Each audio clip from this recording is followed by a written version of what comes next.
Good morning বন্ধুরা, চৈতিস কিচেনে আরও একটা ভিডিওতে সবাইকে স্বাগত। তো দেখতে দেখতে 7টা দিন কিন্তু বাপের বাড়িতে হয়ে গেল। আজকে চলে যাব বিকেলবেলা।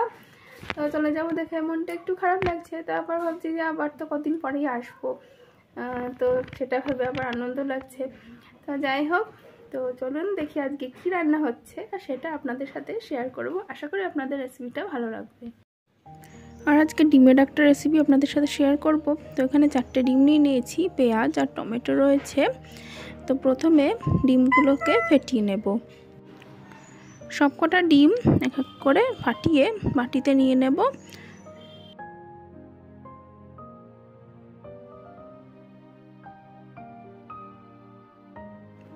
আর ডিমগুলো ফাটিয়ে নেবার পর অল্প একটু নুন দিয়ে ভালো করে মিশিয়ে তারপর ডিমের ভুজিয়া বানিয়ে নেব।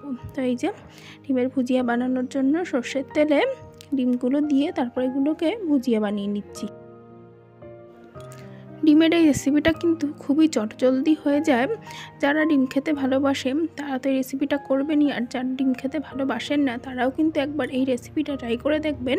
আশা করি আপনাদের ভালো লাগবে।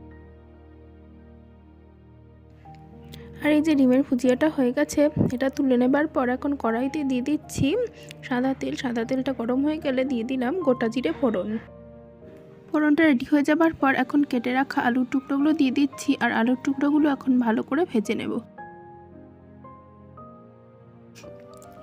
এখনকার এই আলুগুলো ঠিক কেমন যেন ভালো করে না ভাজলে তরকারিতে কিন্তু সেদ্ধ হতে চায় না।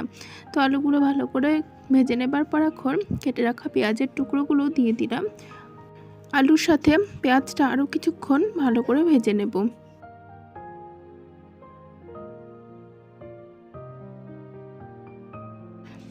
আর পেঁয়াজটা ভাজবার সময় এখন দিয়ে দিলাম অল্প একটু পরিমাণে লবণ। তো লবণ দিয়ে ভাজলে কিন্তু তাড়াতাড়ি ভাজা হয়ে যায় আর ভাজাটাও ভালো হয়।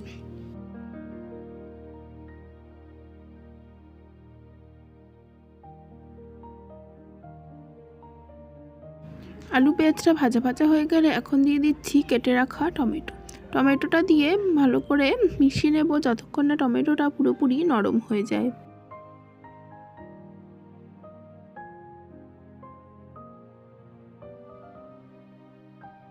টমেটোটা যখন নরম হয়ে যাবে তখন এর মধ্যে দিয়ে দিলাম আদা রসুন বাটা।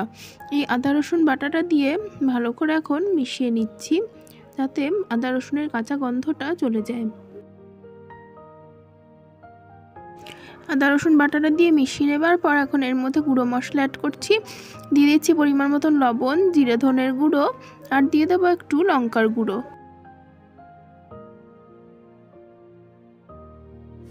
দিয়ে দিচ্ছি পরিমাণ মতন লবণ, আর এবার অল্প একটু জল দিয়ে সমস্ত মশলাটা ভালো করে কষিয়ে নেব।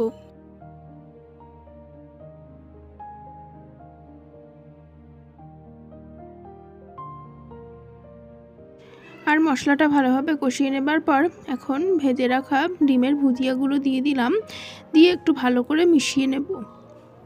এই রেসিপিটা কিন্তু গরম ভাত বা রুটি যে কোনো কিছুর সাথে খেতেই কিন্তু বেশ ভালো লাগে, আর খুব তাড়াতাড়ি রান্নাটা হয়েও যায়। তো দেখুন ডিমের ভুজিয়াটা দিয়ে ভালো করে মিশিয়ে নেবার পর এখন দিয়ে দিচ্ছি পরিমাণ মতন জল।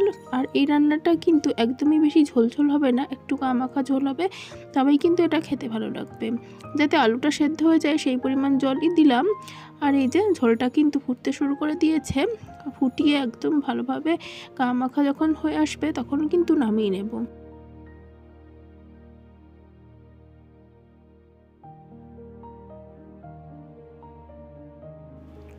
আর এই যে রান্নাটা কিন্তু প্রায় হয়ে এসেছে, দেখুন ঝোলটা কিন্তু অনেকটাই টেনে গেছে। আর এখন অল্প একটু গরম মশলা গুঁড়ো দিয়ে দিলাম। গরম মশলা গুঁড়ো দিলে কিন্তু দারুণ একটা গন্ধ আসে আর স্বাদটাও ভালো হয়ে যায়। তো গরম মশলাটা ভালোভাবে মিশিয়ে এবারে নামিয়ে নেব। আর এই যে তরকারিটা নামিয়ে নিয়েছি, অবশ্যই কিন্তু এই রান্নাটা একবার ট্রাই করবেন, খেতে কিন্তু খুবই ভালো হয় এই রেসিপিটা।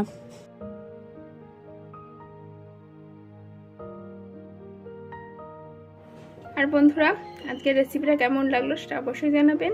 ভিডিওটা যদি ভালো লেগে থাকে তাহলে অবশ্যই ভিডিওতে লাইক দেবেন, কমেন্ট করবেন। আর যারা যারা এখনও চ্যানেলটি সাবস্ক্রাইব করেননি অবশ্যই সাবস্ক্রাইব করে পাশে থাকবেন। অনেক ধন্যবাদ বন্ধুরা।